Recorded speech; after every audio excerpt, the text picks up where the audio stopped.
माननीय सभासदों, माननीय अध्यक्ष जी,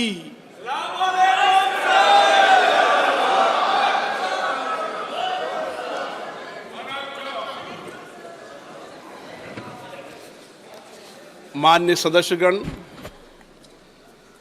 आपको बुलेटिन भाग 2 के माध्यम से पहले ही सूचित किया गया है कि माननीय वित्त मंत्री जी के बजट भाषण की प्रतियां आपको हार्ड कॉपी के रूप में उपलब्ध कराई जाएगी। अतः बजट प्रस्तुत हो जाने के पश्चात माननीय सदस्य बजट भाषण की प्रति प्रकाशन काउंटर से प्राप्त कर सकते हैं। आपको ये भी सूचित किया जाता है कि माननीय मंत्री द्वारा बजट प्रस्तुत किए जाने के पश्चात उसे मेंबर पोर्टल पर भी उपलब्ध करा दिया जाएगा। माननीय वित्त मंत्री जी,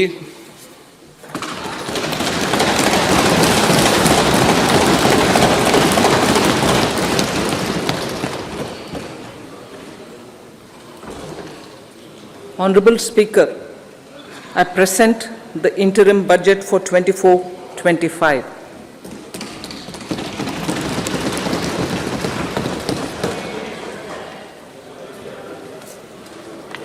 The Indian economy has witnessed profound positive transformation in the last 10 years. The people of India are looking ahead to the future with hope and optimism. With the blessings of the people, when our government under the visionary and dynamic leadership of Honorable Prime Minister Shri Narendra Modi assumed office in 2014, the country was facing enormous challenges. With Sabka Saath, Sabka Vikas as its mantra, the government overcame those challenges in right earnest. Structural reforms were undertaken. Pro-people programs were formulated and implemented promptly. Conditions were created for more opportunities for employment and entrepreneurship. The economy got a new vigor. The fruits of development started reaching the people at scale. The country got a new sense of purpose and hope. Naturally, the people blessed the government with a bigger mandate. In the second term, our government under the leadership of Honorable Prime Minister doubled down on its responsibilities to build a prosperous country with comprehensive development of all people and all regions. Our government strengthened its mantra to Sabka Saath, Sabka Vikas and Sabka Vishwas. Our development philosophy covered all elements of inclusivity, namely social inclusivity through coverage of all strata of the society and geographical inclusivity through development of all regions of the country. With the whole of nation approach of Sabka Prayas, the country overcame the challenges of once in a century pandemic, took long strides towards Atmanirbhar Bharat, committed to Panch Pran, and laid solid foundations for the Amrit Kal. As a result, our young country has high aspirations, pride in its present, and hope and confidence for a bright future. We expect that our government, based on its stupendous work, will be blessed again by the people with a resounding mandate. Inclusive development and growth. Our humane and inclusive approach to development is a marked and deliberate departure from the earlier approach of provisioning up to village level. Development programs were thus provisioned.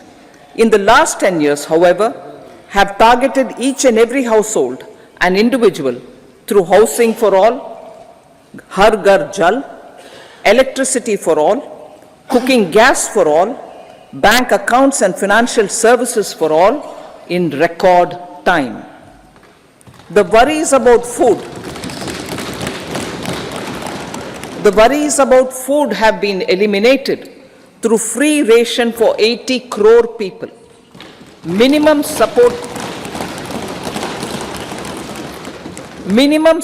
prices for the produce of Annadata are periodically increased appropriately.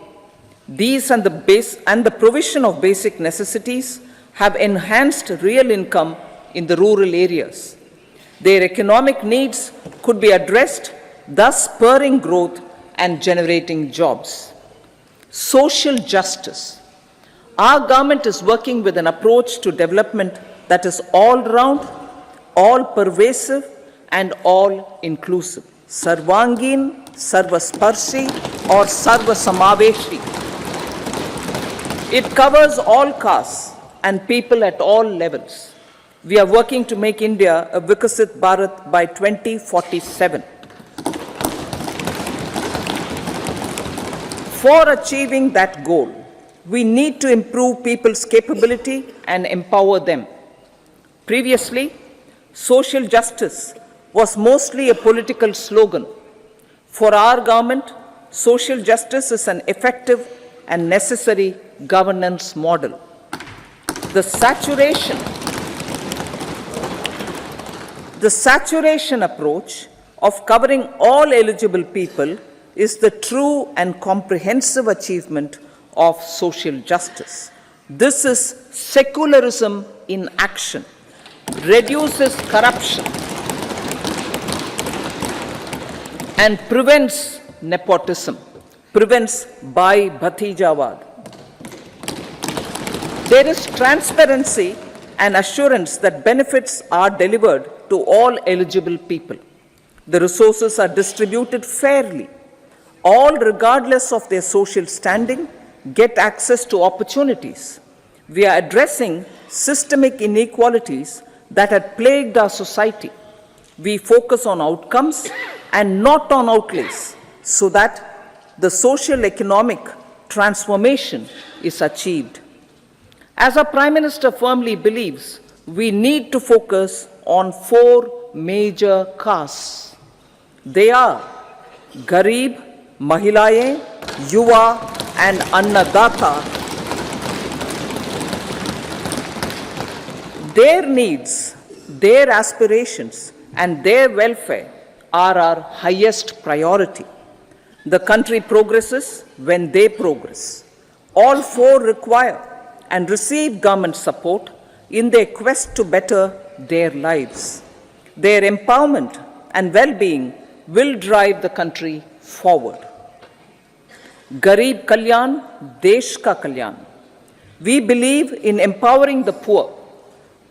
The earlier approach of tackling poverty through entitlements had resulted in very modest outcomes. When the poor became empowered partners in the development process, government's power to assist them also increases manifold.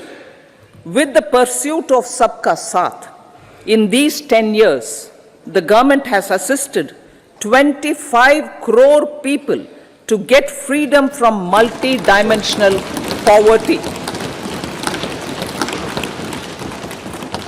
Our government's efforts are now getting synergized with energy and passion of such empowered people.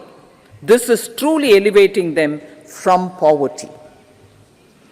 Direct benefit transfer of 34 lakh crore rupees from the government using PM Jan Dhan accounts has led to savings of 2.7 lakh crores of rupees for the government. This savings has been realized through avoidance of leakages prevalent earlier. The savings have helped in providing more funds for Garib Kalyan. PM Swanidhi has provided credit assistance to 78 lakh street vendors. From that total of 78 lakh street vendors, 2.3 lakh have received credit for the 3rd time. PM Janman Yojana reaches out to the particularly vulnerable tribal groups who have remained outside the realm of development so far. PM Vishwakarma Yojana provides end-to-end support to artisans, and craftspeople engaged in 18 trades, the schemes for empowerment of Divyangs and transgender persons reflect firm resolve of our government to leave no one behind. Welfare of Annadata. Farmers are our Annadata.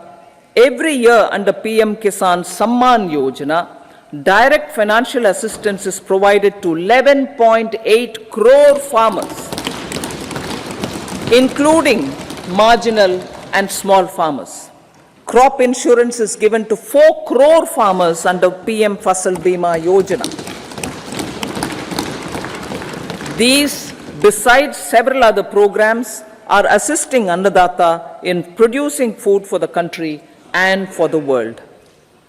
Electronic National Agricultural Market has integrated 1,361 mandis and is providing services to 1.8 crore farmers with trading volume of 3 lakh crores of rupees. The sector is poised for inclusive, balanced, higher growth and productivity. These are facilitated from farmer-centric policies, income support, coverage of risks through price and insurance support, promotion of technologies and innovations through startups. Empowering the Amrit PD, the Yuva. Our prosperity depends on adequately equipping and empowering the youth. The National Education Policy 2020 is ushering the transformational reforms. PM Schools for Rising India, PM Shri, are delivering quality teaching and nurturing holistic and well-rounded individuals. The Skill India mission has trained 1.4 crore youth, upskilled and reskilled 54 lakh youth, and established 3,000 new ITIs. A large number of institutions of higher learning, namely 7 IITs, 16 triple ITs, 7 IIMs, 15 AIMS, and 390 universities have been set up. PM Mudra Yojana has sanctioned 43 crore loans aggregating to 22.5 lakh crores of rupees for entrepreneurial aspirations of our youth. Besides that, Fund of Funds, Startup India, and Startup Credit Guarantee schemes are assisting our youth. They are also becoming Rozgar Data. The country is proud of our youth scaling new heights in sports. The highest ever medal tally in Asian Games and Asian Para Games in 2023 reflects a high confidence level.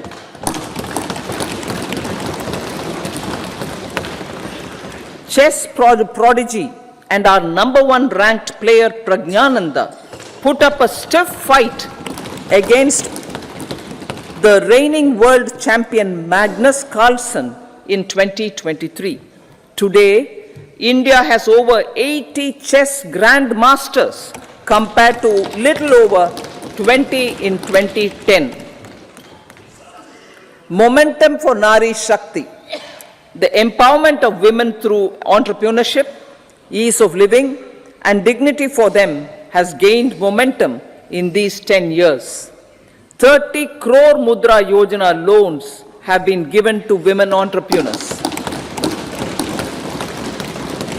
Female enrollment in higher education has gone up by 28% in 10 years. In STEM courses, girls and women constitute 43% of enrollment, one of the highest in the world. All these measures are getting reflected in the increasing participation of women in workforce. Making triple talaq illegal, reservation of 1/3 seats for women in the Lok Sabha and state assemblies, and giving over 70% houses under PM Awas Yojana in rural areas to women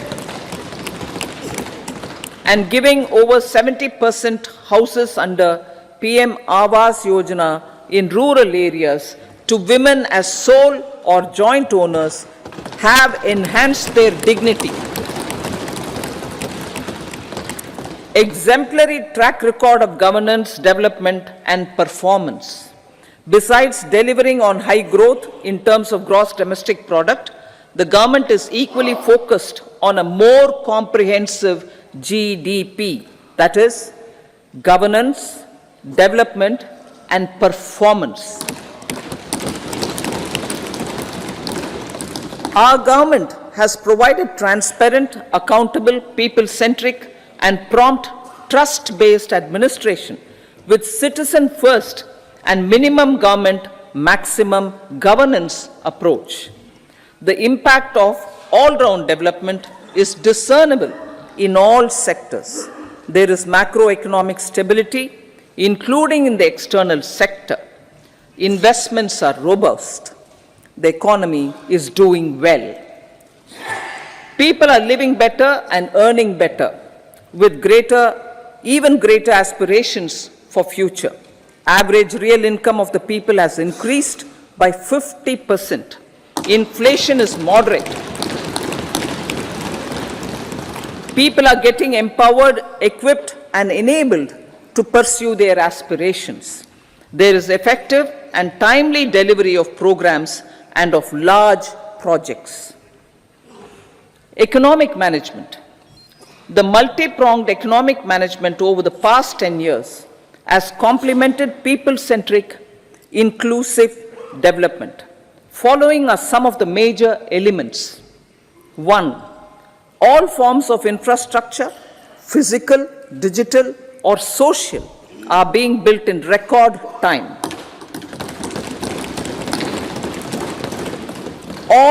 Number 2, all parts of the country are becoming active participants in economic growth. Number 3, digital public infrastructure, a new factor of production as if in the 21st century, is instrumental in formalization of the economy.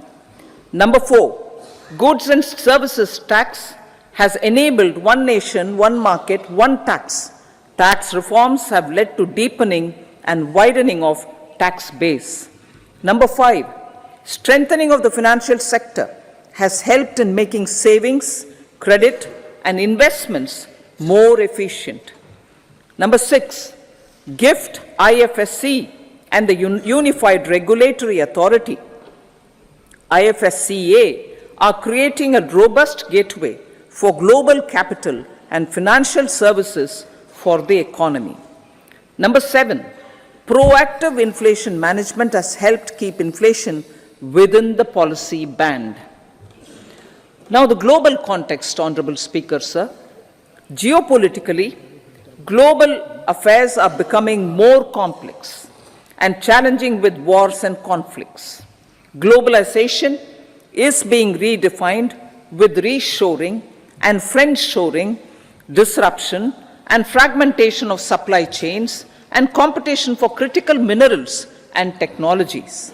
A new world order is emerging after the COVID pandemic. India assumed the G20 presidency during very difficult times for the world. The global economy was going through high inflation, high interest rates, low growth, very high public debt, low trade growth, and climate changes. The pandemic has led to a crisis of food, fertilizer, fuel, and finances for the world, while India successfully navigated its way. The country showed the way forward and built consensus on solutions for those global problems. The recently announced India, Middle East, Europe economic corridor is a strategic and economic game changer for India and others. In the words of Honorable Prime Minister, the corridor, and I quote, will become the basis of world trade for hundreds of years to come, and history will remember that this corridor was initiated on Indian soil, unquote. Vision for Vikasit Bharat. Our vision for Vikasit Bharat is that of prosperous Bharat in harmony with nature, with modern infrastructure, and providing opportunities for all citizens and all regions to reach their potential. With confidence arising from strong and exemplary track record of performance and progress, earning Sabka Vishwas, the next 5 years will be years of unprecedented development and golden moments to realize the dream of developed India by 2047. The trinity of demography, democracy, and diversity backed by Sabka Prayas has the potential to fulfill aspirations of every Indian. As Honorable Prime Minister in his Independence Day address to the nation mentioned, I quote, there is no dearth of opportunities, as many opportunities as we want. The country is capable of creating more opportunities. Sky is the limit, unquote. Strategy for Amrit Kal. Our government will adopt economic policies that foster and sustain growth, facilitate inclusive and sustainable development, improve productivity, create opportunities for all, help them enhance their capabilities, and contribute to generation of resources to power investments and fulfill aspirations. Guided by the principle, reform, perform, and transform, the government will take up next generation reforms and build consensus with the states and stakeholders for effective implementation. It is an important policy priority for our government to ensure timely and adequate finances, relevant technologies, and appropriate training for the micro, small, and medium enterprises, MSMEs, to grow and also compete globally. Orienting the regulatory environment to facilitate their growth will be an important element of this policy mix. Aligning with the Panchamrit goals, our government will facilitate sustaining high and more resource-efficient economic growth. This will work towards energy security in terms of availability, accessibility, and affordability. For meeting the investment needs, our government will prepare the financial sector in terms of size, capacity, skills, and regulatory framework. Aspirational Districts Program. Our government stands ready to assist the states in faster development of aspirational districts and blocks, including generation of ample economic opportunities. Development of the East. Our government will pay utmost attention to make the eastern region and its people a powerful driver of India's growth. PM Awas Yojana Gramin. Despite the challenges due to COVID, implementation of PM Awas Yojana Gramin continued, and we are close to achieving the target of 3 crore houses. 2 crore more houses will be taken up in the next 5 years to meet the requirement arising from increase in the number of families. Rooftop solarization and Muft Bijli.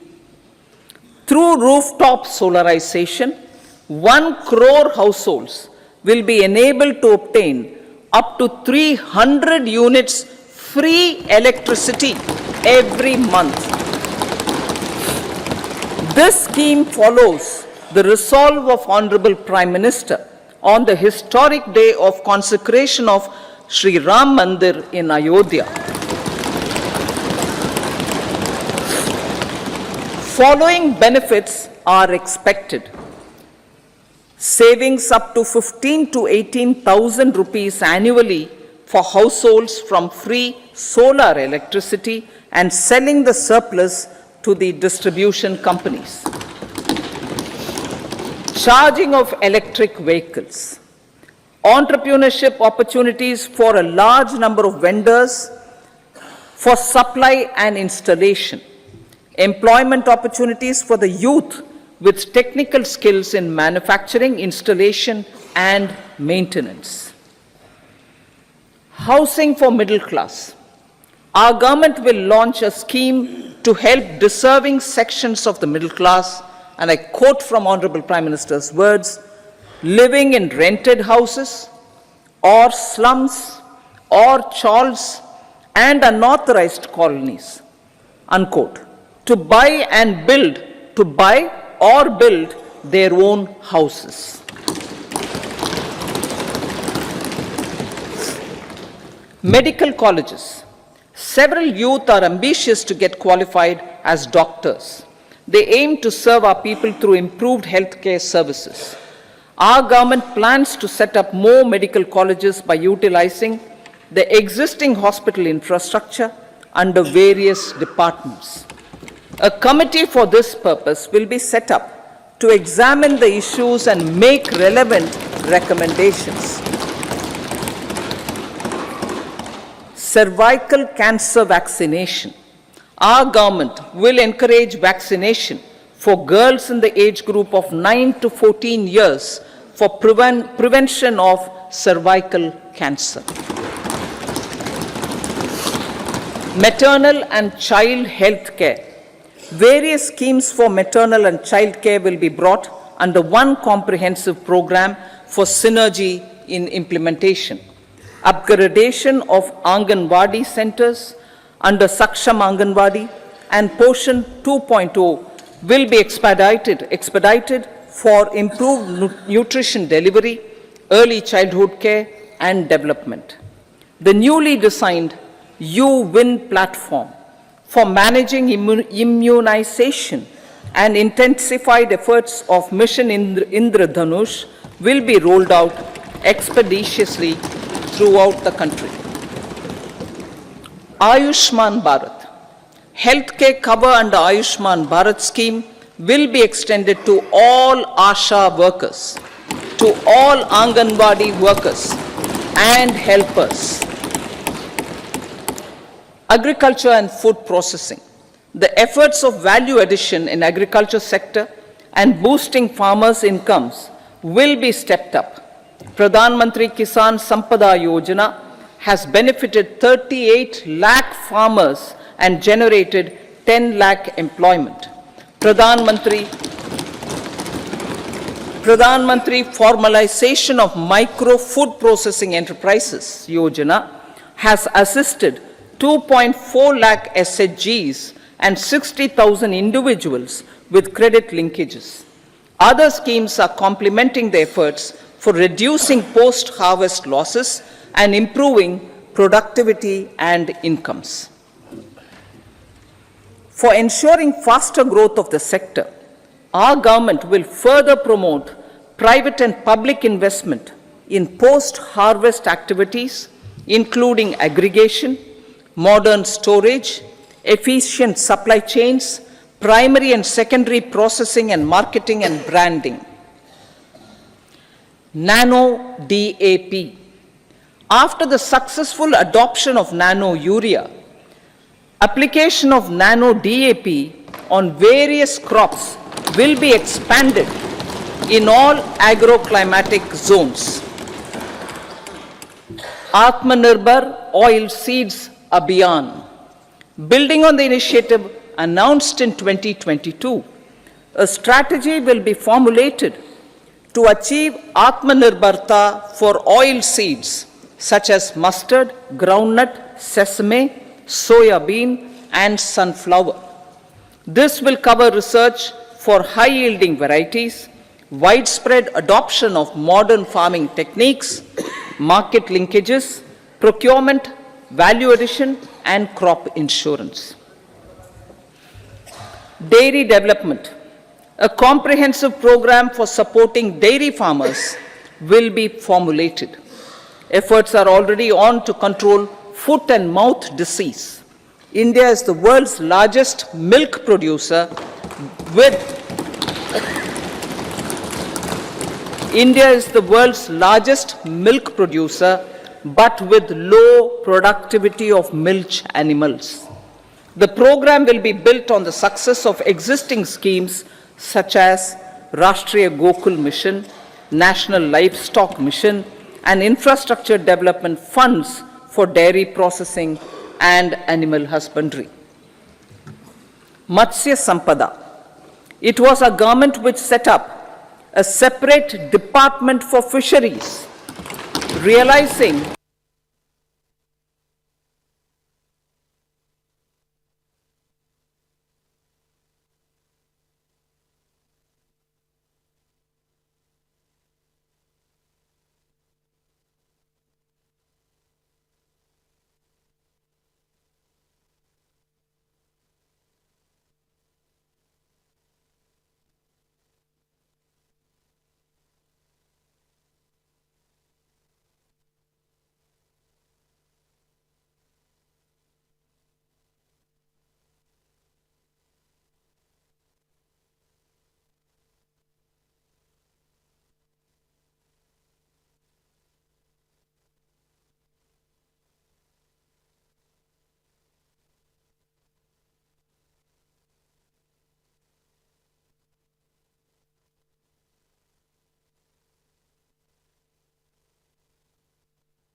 a separate department for fisheries, realizing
Building on the massive tripling of the capital expenditure outlay in the past 4 years, resulting in huge multiplier impact on economic growth and employment creation, the outlay for the next year is being increased by 11.1% to 11,111 crore rupees.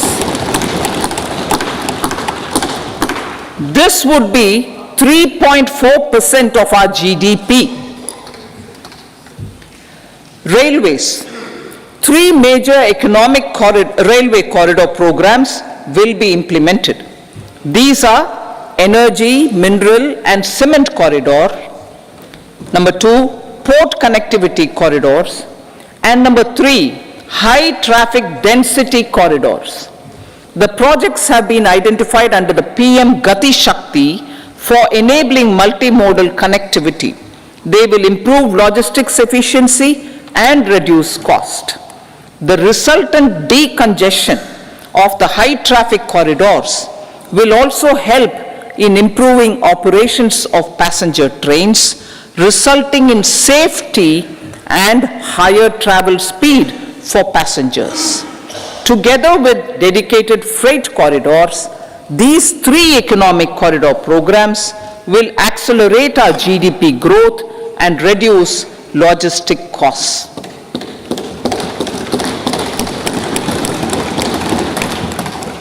40,000 normal rail bogies will be converted to Vande Bharat standards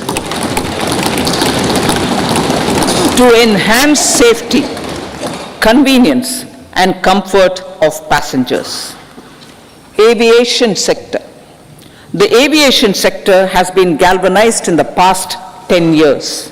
Number of airports have doubled to 149.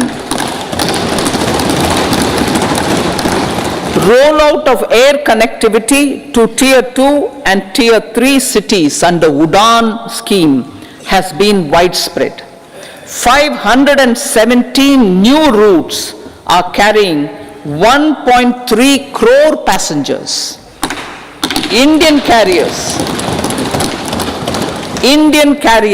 have proactively placed orders for over 1,000 new aircrafts. Expansion of existing airports and development of new airports will continue expeditiously. Metro and Namo Bharat. We have a fast expanding middle class and rapid urbanization is taking place. Metro rail and Namo Bharat can be the catalyst for the required urban transformation. Expansion of these systems will be supported in large cities focusing on transit-oriented development. Green energy. Towards meeting our commitment for net zero by 2070, the following measures will be taken. Viability gap funding will be provided for harnessing offshore wind energy, potential for initial capacity of 1 gigawatt. Coal gasification and liquefaction capacity of 100 metric tons will be set up by 2030. This will also help in reducing imports of natural gas, methanol and ammonia. Phased mandatory blending of compressed biogas in compressed natural gas for transport and piped natural gas for domestic purposes will be mandated. Financial assistance will be provided for procurement of biomass aggregation machinery to support collection. Electric vehicle ecosystem. Our government will expand this and strengthen the e-vehicle ecosystem by supporting manufacturing and charging infrastructure. Greater adoption of e-buses for public transport networks will be encouraged through payment security mechanism. Biomanufacturing and biofoundry. For promoting green growth, a new scheme of biomanufacturing and biofoundry will be launched. This will provide environment-friendly alternatives such as biodegradable polymers, bioplastics, biopharmaceuticals, and bioagri-inputs. This scheme will also help in transforming today's consumptive manufacturing paradigm to the one based on regenerative principles. Blue Economy 2.0.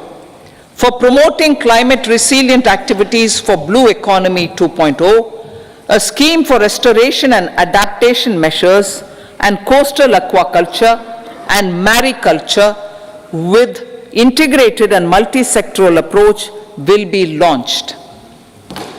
Comprehensive development of tourist centers.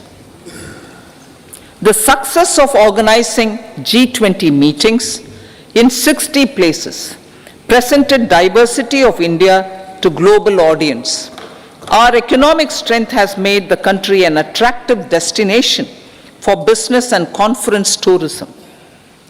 Our middle class also now aspires to travel and explore. Tourism, including spiritual tourism, has tremendous opportunities for local entrepreneurship.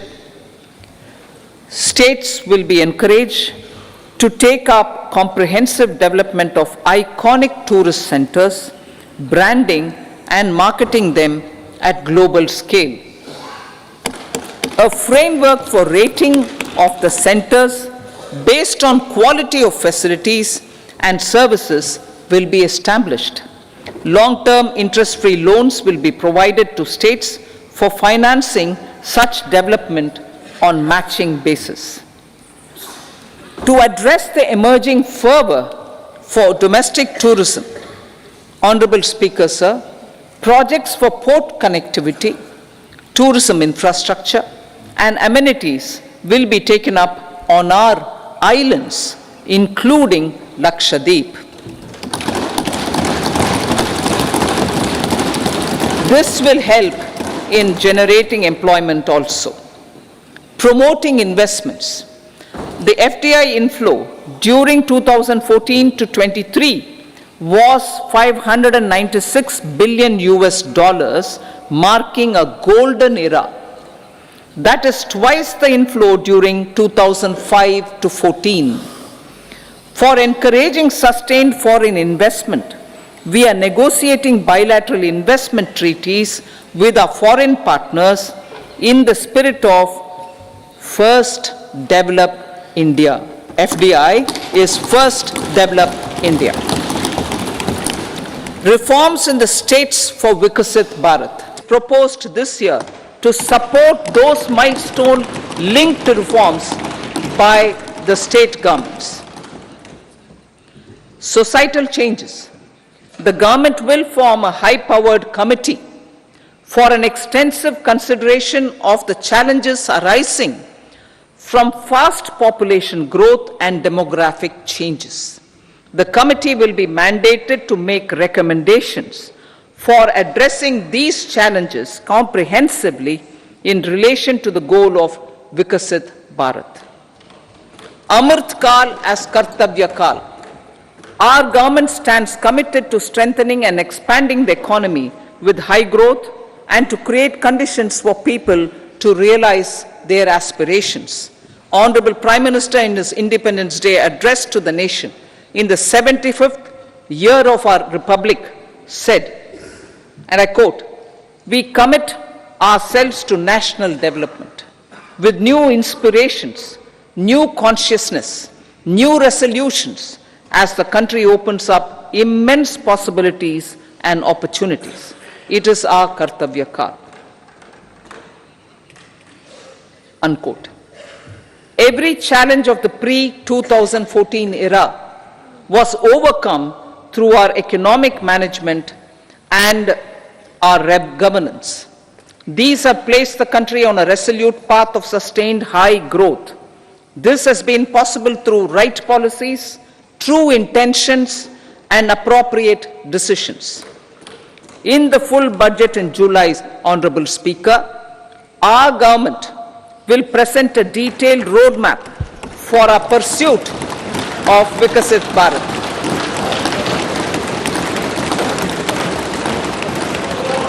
Revised estimates.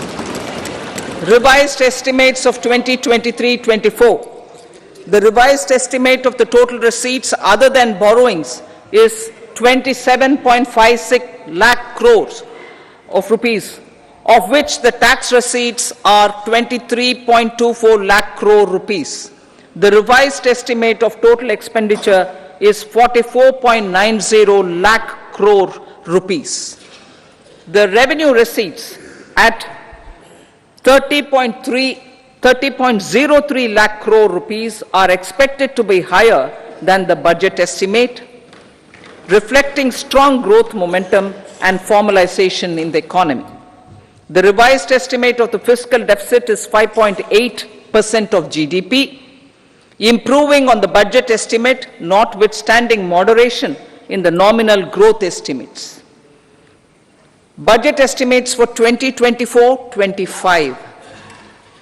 Coming to the year 2024-25, the total receipts other than borrowings and total expenditure are estimated at 30.80 and 47.66 lakh crore rupees respectively. The tax receipts are estimated at 26.02 lakh crore rupees. The scheme of 50-year interest-free loan for capital expenditure to states will be continued this year with an outlay of 1.3 lakh crore rupees. We continue on the path of fiscal consolidation as announced in my budget speech of 2021-22 to reduce fiscal deficit below 4.5% by 25-26. The fiscal deficit in 2024-25 is estimated to be 5.1% of GDP, adhering to that path. So the gross and net market borrowings through dated securities during 24-25 are estimated at 14.13 lakh crore rupees and 11.75 lakh crore respectively. Both will be less than that in 23-24. Now that the private investments are happening at scale, the lower borrowings by the central government will facilitate larger availability of credit for the private sector. Vote on account. I'll be seeking vote on account approval of the Parliament through the appropriation bill for a part of the financial year 2024-25. I will now move to part B. Honorable Speaker, sir, over the last 10 years, the direct tax collections have more than trebled and the return filers swelled 2.4 times. I would like to assure the taxpayers that their contributions have been used wisely for the development of the country and welfare of its people. I appreciate the taxpayers for their continued support. The government has reduced and rationalized tax rates. Under the new tax scheme, there is now no tax liability for taxpayers with income up to 7 lakh rupees, up from 2.2 lakh rupees in the financial year 2013-14. The threshold for presumptive taxation for retail businesses was increased from 2 crores to 3 crores. Similarly, the threshold for professionals eligible for presumptive taxation was increased from 50 lakh rupees to 75 lakh rupees. Also, corporate tax rate was decreased from 30% to 22% for existing domestic companies and to 15% for certain new manufacturing companies. Honorable Speaker, sir, in the last 5 years, our focus has been to improve taxpayer services. The age-old jurisdiction-based assessment system was transformed with the introduction of faceless assessment and appeal, thereby imparting greater efficiency, transparency, and accountability, introduction of updated income tax returns, a new Form 26AS, and pre-filling of tax returns have made filing of tax returns simpler and easier. Average processing time of returns has been reduced from 93 days in the year 2013-14 to a mere 10 days this year, thereby making refunds faster. Indirect taxation. By unifying the highly fragmented indirect tax regime in India, the GST has reduced the compliance burden on trade and industry. The industry has acknowledged the benefits of GST. According to a recent survey conducted by a leading consulting firm, 94% of industry leaders view the transition to GST as largely positive. According to 80% of the respondents, it has led to supply chain optimization, as elimination of tax arbitrage and octroi has resulted in disbanding of checkposts at the state and city boundaries. At the same time, tax base of GST more than doubled, and the average monthly gross GST collection has almost doubled to 1.66 lakh crores this year. States too have benefited. States' SGST revenue, including compensation released to states in the post-GST period of 2017-18 to 2022-23, has achieved a buoyancy of 1.22. In contrast, the tax buoyancy of state revenues from subsumed taxes in the pre-GST four-year period of 2012-13 to 2015-16 was a mere 0.72. The biggest beneficiaries are consumers, as reduction in logistic cost and taxes have brought down prices of most goods and services. We have taken a number of steps in customs to facilitate international trade. As a result, the import release time declined by 47% to 71 hours at inland container depots, by 28% to 44 hours at air cargo complexes, and by 27% to 85 hours at seaports over the last 4 years since 2019, when the national time release studies were first started. Tax proposals. As for tax proposals, in keeping with the convention, I do not propose to make any changes relating to taxation and propose to retain the same tax rates for direct and indirect taxes, including import duties. However, certain tax benefits to startups and investments made by sovereign wealth or pension funds, as also tax exemption on certain income of some IFSC units, are expiring on 31/3/2024. To provide continuity in taxation, I propose to extend the date to 31/3/2025. Moreover, in line with our government's vision to improve ease of living and ease of doing business, I wish to make an announcement to improve taxpayers' services. There are a large number of petty, non-verified, non-reconciled, or disputed direct tax demands, many of them dating as far back as 1962, which continue to remain on the books, causing anxiety to honest taxpayers and hindering refunds of subsequent years. Honorable Speaker, sir, I propose to withdraw such outstanding direct tax demands up to 25,000 rupees pertaining to the period up to financial year 2009-10 and up to 10,000 rupees for financial years 2010-11 to 2014-15.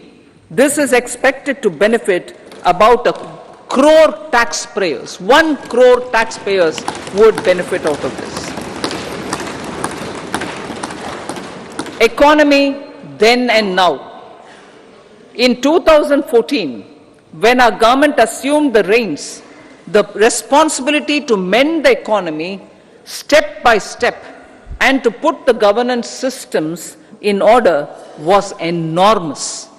The need of the hour was to give hope to the people, to attract investments, and to build support for the much needed reforms.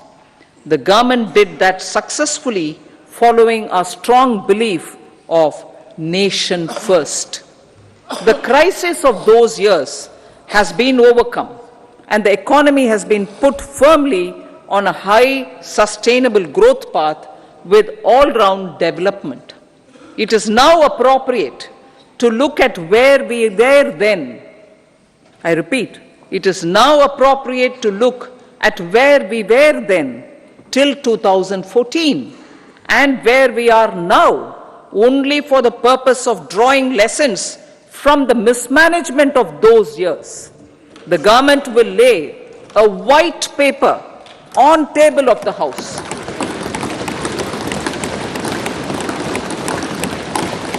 The exemplary track record of governance, development and performance, effective delivery and Jan Kalyan has given the government trust, confidence and blessings of the people to realize whatever it takes, the goal of Vikasit Bharat with good intentions, true dedication and hard work in the coming years and decades. With this, Honorable Speaker, I commend the interim budget to this august House. Jai Hind.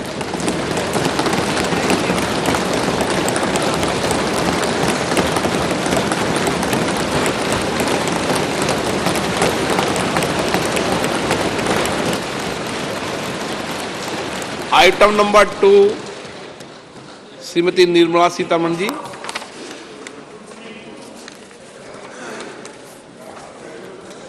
So, with your permission, I rise to lay on the table the following statements under Section 3(1) of the Fiscal Responsibility and Budget Management Act 2003, Medium-Term Fiscal Policy cum Fiscal Policy Strategy Statement and Macroeconomic Framework Statement.